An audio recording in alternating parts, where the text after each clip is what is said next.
Here's a question most people never think to ask about American history. Did anyone actually plan any of this? Not the size, not the shape, not the borders you memorized in school and never questioned. For the first 100 years after Columbus, most of what would become the United States wasn't a prize anyone wanted. It was leftovers. Nobody was fighting over it. Nobody was rushing to claim it. And by the time you finish this video, you'll understand something most people never realize.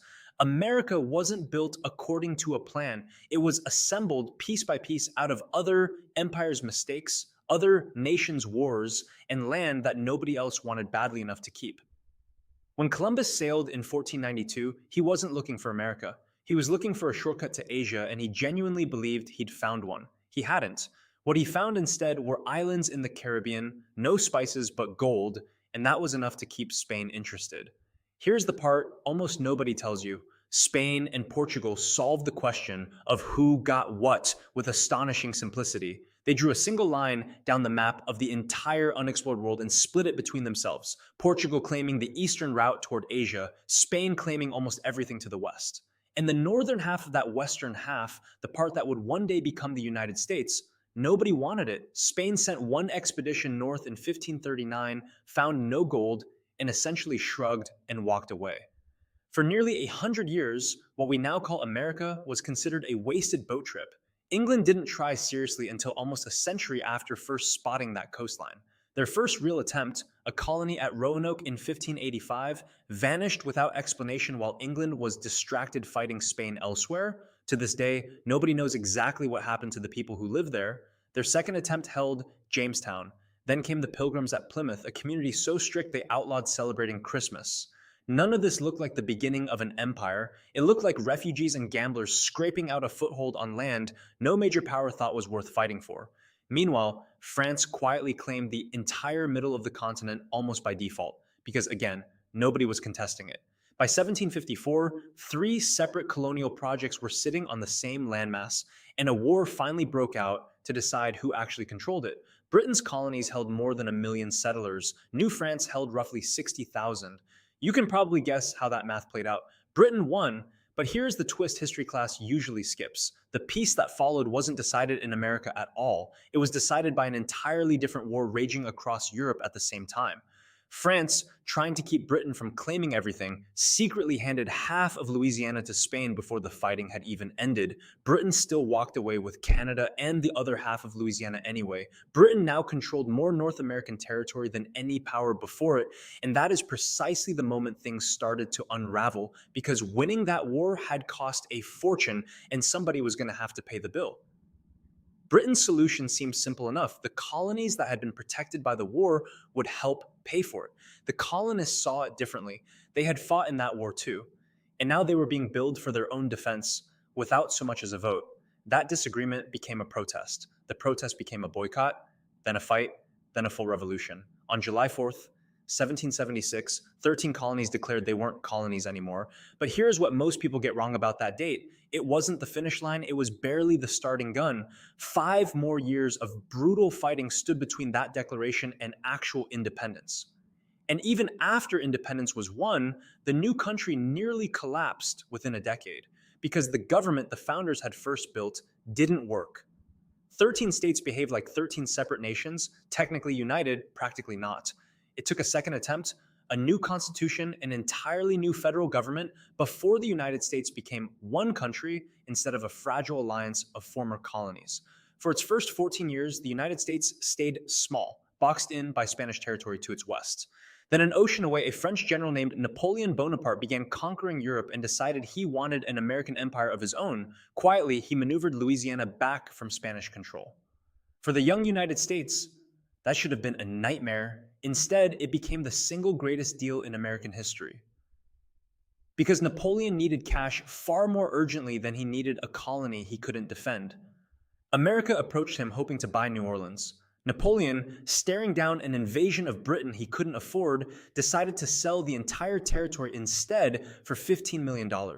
America doubled in size almost overnight, not because of brilliant strategy, but because a French emperor on the other side of the world needed money faster than he needed land. From here, the same pattern repeats, accelerating each time. Florida was purchased from a Spanish empire too weakened to hold it. Texas was settled by American migrants who quickly outnumbered the Mexican government that had invited them in, then broke away entirely to form their own republic. A war with Mexico ended with the United States annexing nearly a third of Mexican territory for a fraction of its worth. Oregon was split, with Britain along a boundary neither side fought especially hard to defend. By 1848, just 50 years, one purchase, one migration, and one war after starting out boxed in on the Atlantic coast. The United States stretched from ocean to ocean. Almost none of it happened according to plan. Almost all of it happened because someone else's empire was too weak, too distracted, or too desperate for cash to hold on to what it had. But here's the part this story can't rush past for the sake of a good punchline. That expansion sat directly on top of two enormous unpaid debts. Land routinely described as unclaimed was, in reality, already home to native nations who were displaced, often violently, often permanently, to make room for the settlers moving west. And much of the economy fueling that growth, especially in the South, was built on the forced, unpaid labor of enslaved people who had no say in any of it. Those debts didn't stay quiet forever. By 1860, the question of slavery that the country had deferred for decades finally forced itself to the surface all at once. Abraham Lincoln's election convinced Southern states he intended to abolish it, and rather than accept that future, 11 states broke away to form their own nation. What followed was the deadliest war in American history. The Union prevailed, slavery was abolished, the country was reunited, but at a human cost that dwarfed every land deal that came before it.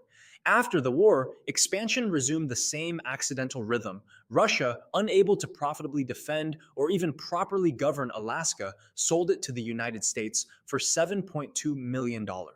A purchase so widely mocked at the time that newspapers dismissed it as Seward's folly, named for the Secretary of State who pushed the deal through. History would prove them spectacularly wrong. Then came the parts almost nobody remembers, an actual United States law, still technically on the books today, that allowed any American citizen to claim an uninhabited island for the US simply because it was covered in bird droppings valuable enough to be mined as fertilizer. Hawaii was annexed not through some grand imperial vision, but because American businessmen already controlled its economy, and Washington feared that if it didn't move first, Germany or Japan eventually would. Cuba, the Philippines, and Puerto Rico were seized from a crumbling Spanish empire after a war that began with a still debated explosion aboard an American warship in Havana Harbor. And finally, Panama, where, after Colombia refused to approve a canal deal, the United States quietly backed a Panamanian independence movement, then secured canal rights from the brand new nation within days of its founding. By 1914, the country, once dismissed as leftover land no empire wanted stretched across an ocean, controlled a canal linking two others, and stood on the edge of becoming a genuine world power, just as the First World War began. So return to the question this video opened with. Did anyone actually plan any of this? Not really. Spain didn't want the North. Britain never planned the war debt that ignited a revolution. Napoleon had no intention of selling Louisiana until desperation left him no better option. Russia never intended to keep pouring money into a colony it couldn't defend. Almost every acquisition on this list happened because someone else's empire was collapsing, someone else's war created an opening, or someone else simply didn't want the land badly enough to hold onto it. America didn't rise to power because it set out from the beginning to become the most powerful nation on earth. It rose to power because again and again, across 4 centuries, it happened to be standing in the room the moment another empire ran out of reasons to hold on. If this changed the way you think about a map you were handed in school and never once questioned, tell me which moment surprised you most. I'll be reading through the comments. And if you want to go deeper, the next video takes you inside the actual negotiating room where the Louisiana Purchase almost fell apart before it ever happened. Subscribe so you don't